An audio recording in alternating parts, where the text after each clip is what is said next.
Welcome back to this video session और आप पढ़ना शुरू कर चुके हैं एट योर टीचर्स क्लासरूम। मैं हूं आपका दोस्त बड़ा भाई और इंस्ट्रक्टर संतोष झा, जैसा कि आप जानते हैं। तो मेरे प्यारे बच्चों, आज मैं आपके लिए लेके आया हूं क्लास 9th का पॉलिटिकल साइंस का चैप्टर 2। आपको पता होगा कि चैप्टर 1 आपके सिलेबस में अब नहीं रहा और यही कारण है कि चैप्टर 2 को डिफाइन करना इतना आसान नहीं होगा अगर आप चैप्टर 1 के बारे में अपना आइडिया नहीं रखते हैं तो। इसीलिए इस वीडियो सेशंस में हम आपको कुछ चैप्टर 1 की जानकारी भी देने जा रहे हैं और उससे पहले कि जो कि कॉन्सेप्ट मैप आप देख रहे हैं अभी, इसमें हम इस चैप्टर 2 को 5 वीडियो सेशंस में आपको बताऊंगा, जिसका पहला सेशन आज अभी आप देख रहे हैं पार्ट 1, जिसमें हम ओवरव्यू और व्हाट इज डेमोक्रेसी को डिफाइन करने की कोशिश करूंगा, जो कि बहुत ही डिफिकल्ट है क्योंकि डेमोक्रेसी अपने आप में कभी कंप्लीट नहीं होता बच्चों।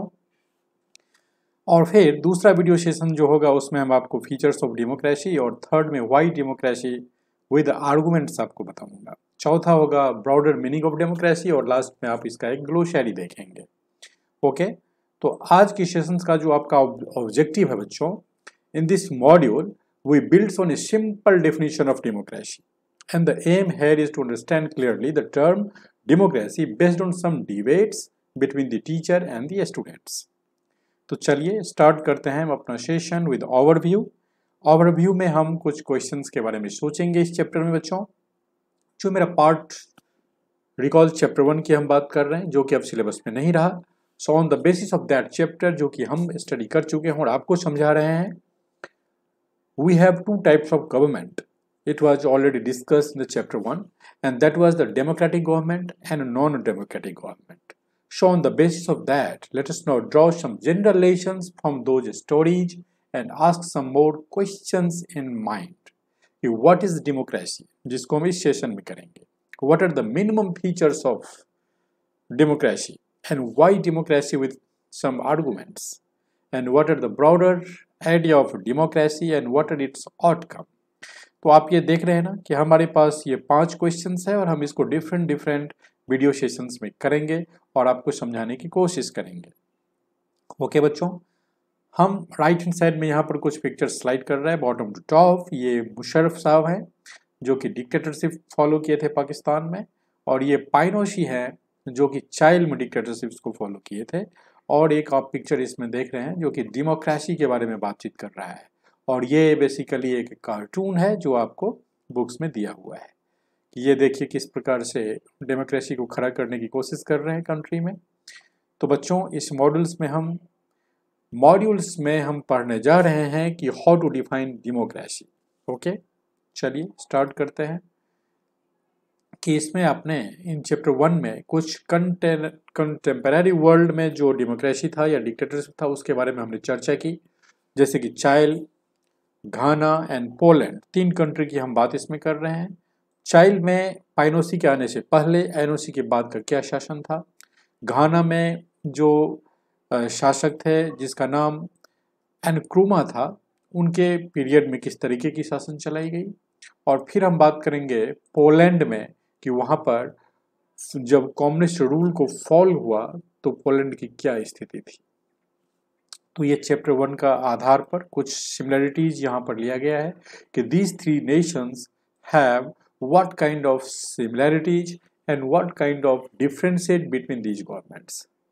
तो बच्चों, जैसा कि मैंने कहा कि मैं 3 कंट्रीज के बारे में यहाँ पे चर्चा करूँगा और लास्ट में उसे म्यांमार से भी ज्वाइन करूँगा।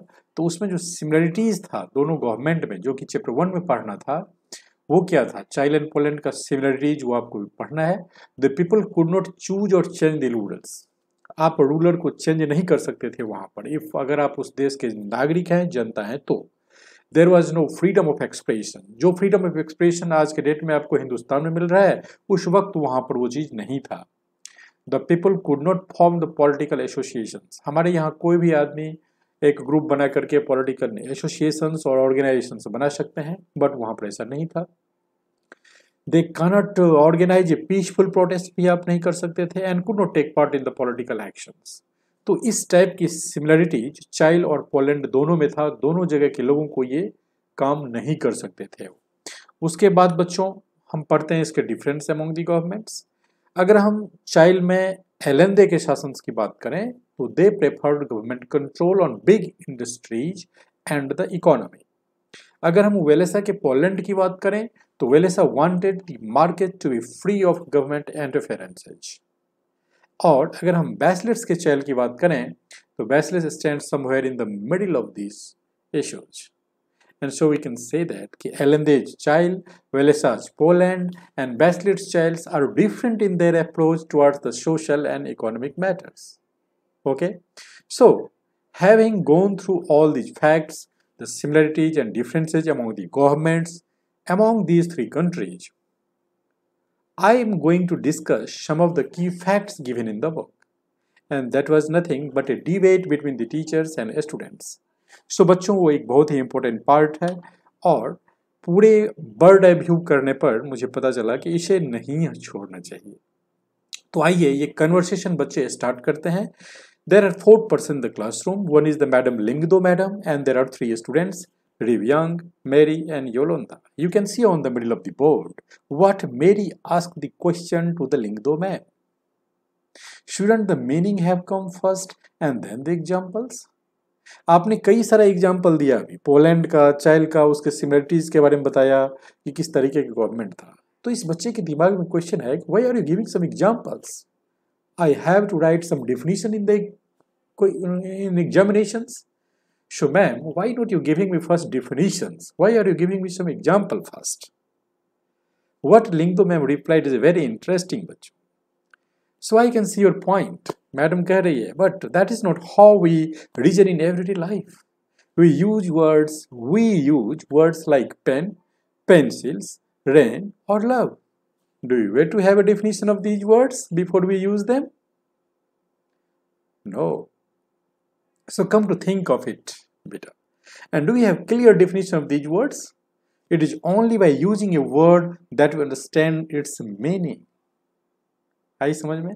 आपके पास पेन है, पेंसिल है, रेन है, कॉपी है, टेबल है, बुक्स है, और जो लव का सेंस है, everybody love to her mother, to his, okay? तो क्या करते हैं मदर से लव कर? मदर जो कहती है वो करते हैं, फुलफिल करते हैं उनके कहने की चीज़ों को, और हम ग्रो करते हैं उसके लिए। तो कैसे डिफाइन करेंगे? That is activity, everyday activity. Pen से आप डेली लिखते हैं, हाउ यू डिफाइन इट? तो डेफिनेशन जरूरी नहीं है बच्चों, बल्कि समझना ज़्यादा जरूरी है। और डेफिनेशंस की कब जरूरत होगी? जब हम उसे डिफ्रेंशिएट करने की कोशिश करेंगे। आइए नेक्स्ट क्वेश्चन देखते हैं। मेरी once again ask a question to the Lyngdoh madam, but then why do you need definitions at all? अगर आप डिफिनेशन उसका नहीं देना चाहते हैं तो क्या जरूरी है फिर उसको डिफाइन करने का, डेमोक्रेसी को? Once again the Lyngdoh madam replied, we need a definition only when we come across a difficulty in the use of that word. अगर आप पेन को यूज नहीं कर पा रहे हैं, then there is a need of definitions. अगर आप लव को फील नहीं कर रहे हैं, then there is a need of feeling and there is a need of definitions. So we can say that we need a definition of rain only when we wish to distinguish it from, say, drizzle or cloudburst. अब rain के तो बच्चों कई types होते हैं ना, कभी धीरे धीरे बारिश होती है, कभी जोर से बारिश होने लगती है, कभी आंधी तूफान के साथ बारिश होने लगती है। Then you can differentiate the actual meaning of that words. And the same is true for democracy also बच्चों. So we need a clear definition only because people use it to the different purposes. Because very different kinds of governments call themselves democracy. ठीक है बच्चों, चलते हैं हम अब next point पे। Next questions ask by Riwyang कि why do we need to work on definitions? क्या जरूरी है मुझे डेमोक्रेसी के डेफिनेशन पे काम करना? इफ यू नो कि व्हाट अब्राहम लिंकन सेज कि democracy is a rule of the people, for the people and by the people. लोगों के लिए, लोगों पर, लोगों का शासन है। तो जब हमें इसे पता है तो क्या जरूरत है मुझे डेमोक्रेसी के डेफिनेशंस को पढ़ना, इतने सारे कंट्रीज को पढ़ना? अब वो चैप्टर सिलेबस में नहीं है, फिर भी उसके इतिहास को पढ़ना, डिफरेंट कंट्रीज के गवर्नमेंट को समझना, व्हाट इज द इम्पोर्टेंट? फिर बच्चे कह रहे हैं रिवयांग कि we live in Meghalaya, state of India, and always ruled ourselves. हम लोग खुद वहां वोट देते हैं, सरकारें बनती है और हमारे ऊपर में शासन चलती है, and that is accepted by everyone. Why do we need to change that? क्यों आप उसे बदलना चाहते हैं? लिख दो मैम क्या कर रही है? No no, I to find this definition very beautiful, but we don't know if this is the best way of defining unless we think about it ourselves. क्या यही एकमात्र रास्ता है जो लिंकन साहब ने कहा कि democracy is a rule of the people for the people and by the people? क्या और भी कुछ नहीं हो सकता है? Because we must not accept this something just because it is famous. This sentence is very famous. तो हम इसे ही मान लें कि डेमोक्रेसी है? नो, सिर्फ मुझे वर्ड्स के मीनिंग पर नहीं जाना है बच्चों, जस्ट बिकॉज कि एवरीवन एक्सेप्ट इट, तो इसलिए हम इसी को ना मानेंगे। आइए देखते हैं कुछ और questions, very interesting. Once again Yolanda in the class asked a question to the Lingdo madam. Okay, I read somewhere that the word democracy comes from a Greek word, demokratia. In Greek, demos means people and the kratia means rule. And so, democracy is rule by the people and this is the correct meaning. So, where is the need to debate? क्या जरूरी है इसके बारे में इतनी चर्चा करना? But one thing is very important that Yolanda has said. What a word does not remain tied to its origin. कि ये वर्ड आजकल एक ट्रेंड बन चुका है बच्चों कि किसी वर्ड को हम लैटिन से जोड़ के देखते हैं। बच्चों हमें वर्ड को यूज करने आना चाहिए, डिफाइन करने आना चाहिए। जरूरी नहीं है कि उसका ओरिजिन कहाँ से उसको भी समझें, लेकिन कभी कभी कुछ वर्ड के ओरिजिन को समझने से उसका मीनिंग क्लियर हो जाती है, ये तो बात है। And that's why we have taken this point very seriously. Say word does not remain tied to its origin, just think of the computers. आपको पता है कंप्यूटर्स का क्या मतलब होता है? Originally they were used for the computing, calculations के लिए कंप्यूटर बनाया गया। And that is to say calculating very difficult mathematical sums. अगर हम किसी सम्स को नहीं कर सकते मेंटली या अपने कॉपी पेन पे, तो हम we use computers. Okay, but you can understand it, you can see it कि computer is not only used for the calculations but they use it for the writing, for designing, for listening to music and for watching the films. And in this time, I using this computer to record my videos also. So what do we mean by this? This means कि words remain the same, but their meaning can change with time. तो बच्चों समय के साथ meaning बदल जाती है। अब आपको समझ में आ गया कि क्यों हम डेमोक्रेसी के ओल्ड या डिफिनीशंस की बातें कर रहे हैं, कि टाइम टू टाइम डेमोक्रेसी में जो डेवलपमेंट होना चाहिए हम उस पे आपका जजमेंट लेना चाहते हैं। And then I will discuss to define the democracy. Okay बच्चों, so after all we have seen all these debate competitions between the teachers and the students, and finally the teacher has teach the students कि why I am going to define democracy once again, because every word has some meanings and after some time their meaning can be changed. Okay, so the next, Mary, ma'am, so basically what you are saying is that there is no shortcut to our thinking about the matter ourselves. We have to think about its meaning and evolve definitions. Yes, you got me right. And that's why I'm going to define the democracy once again, my dear students. So on the basis of this analysis, what kind of analysis? The discussions, the debate between the teachers and the students on in these video sessions, and the historical background of some governments in Poland, Chile, and Ghana. Okay, so we can write the simple definition of democracy, and that definition is look like this. Democracy is a form of government in which the rulers are elected by the people. And this definition allows us to separate democracy from forms of government that are clearly not democratic, like Chile and Poland. Okay? So, on the basis of that, we can also say that the army rulers of Myanmar are not elected by the people. Those who happen to be in control of the army become the rulers of that country. In the same way, in the case of Chile, dictators like Pinochet are not elected by the people in Chile. So we can take also another examples by saying that the king of Saudi Arabia rule not because the people have chosen them to do so, but because they happen to be born into a royal family. So in this way, by taking the so many examples from the contemporary world and the discussion between the teachers and students in the class, we arrive at a situation to define the democracy.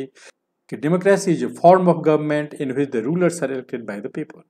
तो मेरे प्यारे बच्चों, इस तरीके से हम democracy को define कर सकते हैं और इसमें कुछ जो हमें कंटेम्प्रेरी वर्ल्ड का एग्जाम्पल लेना पड़ता है वो लेना पड़ता है, क्योंकि डेमोक्रेसी जिसके बारे में आप पढ़ना शुरू किए हैं इस वीडियो सेशंस में और अगले 5 वीडियो सेशन तक पढ़ेंगे, वो इतना आसान नहीं है और डेमोक्रेसी कोई कंप्लीट वर्ड नहीं है। डे बाय डे इसमें डेवलपमेंट होती जा रही है। फॉर एग्जांपल आप देख सकते हैं कि आज इंडिया में पर्टिकुलरली आपको एक अभी भी जो पावर चाहिए वो अभी आपको नहीं मिला है, that is right to recall.